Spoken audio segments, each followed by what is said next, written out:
We're joined now by Senator Nick Xenophon, independent senator from South Australia. Good morning, Senator. Good morning. Is it a good morning? Well, it's not a good morning for Sepp Blatter, and it's not a good morning for FIFA.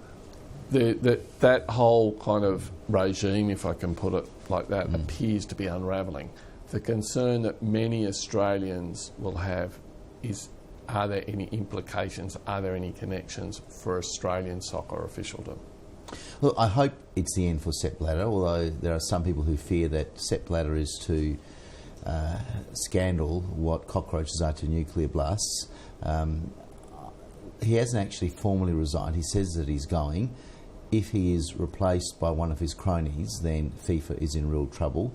I think he fell on his gold-plated sword as a result of pressure from Europe, who were talking about pulling out of FIFA, and as a result of big sponsors, mainly American sponsors, saying they've had enough. So let's hope there is a regime change. If it's somebody of the ilk of Prince Ali of Jordan, who seems to be a genuine reform candidate, then I think there's hope for FIFA.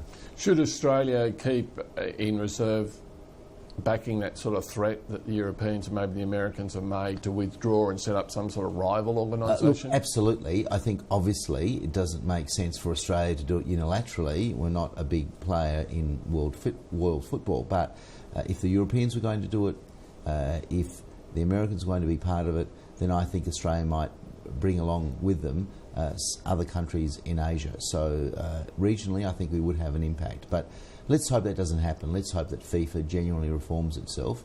But at this stage, it was put to me yesterday that if you think politics in Canberra can be pretty ugly, with FIFA it's positively brutal.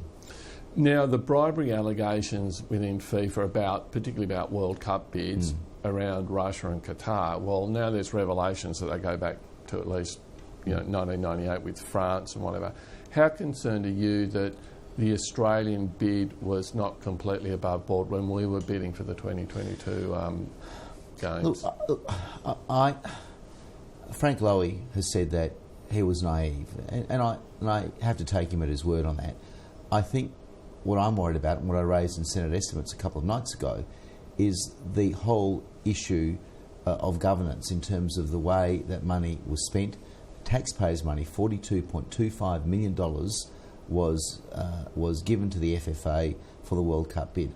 And my fear is that the soccer federations around the world have been so blinded by the lure of winning a World Cup bid to host a World Cup that people have turned, if not a blind eye, they were bedazzled by the prospect of winning and maybe didn't do their due diligence and governance and probity as well as they could have. I'm not suggesting that the FFA knew that the money was going to be spent corruptly, but clearly from the Jack Warner allegations, where that $500,000 ended up in Jack Warner's pocket that the FFA gave when it was meant for sporting facilities in Trinidad and Tobago, I think that a Senate inquiry might help us in terms of governance issues. It may assist us to ensure that this sort of thing doesn't happen again. If taxpayers' monies are being used, we need to make sure that they're being used appropriately. Now, so let's see if I've got what you're saying is correct, that you suspect that maybe the FFA handed over money, whether taxpayers' money or their own money, which after all comes from Australians anyway, that they didn't know it was going to be used corruptly, but perhaps they thought, well, there's a limit to how much we can insist on due diligence, etc. Well, I think one way of looking at this is that there was some fixers, if you like, or that there were consultants, to put a more neutral term, for the World Cup bid who got paid a lot of money. I'd like to know what happened with that money, whether there were intermediaries, whether the chain of payments was sufficiently audited or sufficiently scrutinised by the FFA and in turn by taxpayers. This is an issue that I've raised with the Auditor General. I hope that the Auditor General will be looking at these issues initially, at least to make some initial inquiries, and I hope that he will, in terms of what were the contractual arrangements in place. Look, I think we have a role here to ensure that the Parliament has a role to ensure that this doesn't happen again, that there are more stringent requirements to make sure that we weren't part of a a corrupted process. This use of so-called consultants to help with bids, isn't that simply a smokescreen to enable plausible deniability? It's a little bit like the security, sort of the money, the Australian currency sales. You get a middleman to do the work, so it gives you plausible deniability. And shouldn't the FFA realise that was what was really happening? Well, I'm not going to prejudge any Senate inquiry. That would be foolish. But the issue of plausible deniability will need to come up in the context of any Senate inquiry. And also, and I pay tribute to Senator Sam Dastyari, who has really been at the forefront of dealing with issues of foreign corrupt practices.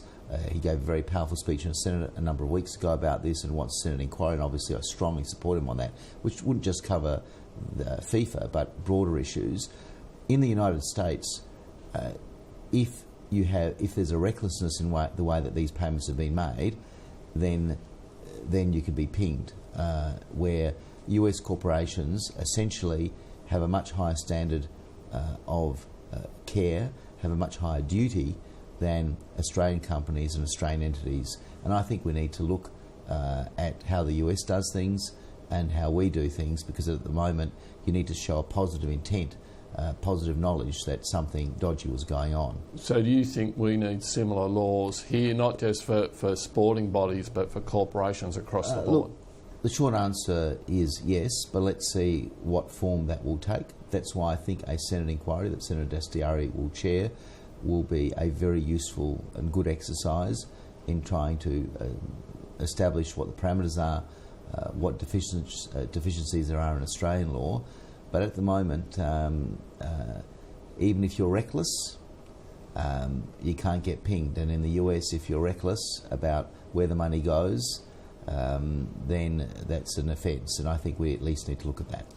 Just finally, can we take some sort of confidence that the FFA wasn't really up to its knees in corrupt practices just by the fact that Australia only got one vote? Yes, I know. I heard just a few minutes ago before I got in here, a member of the press gallery told me that a politician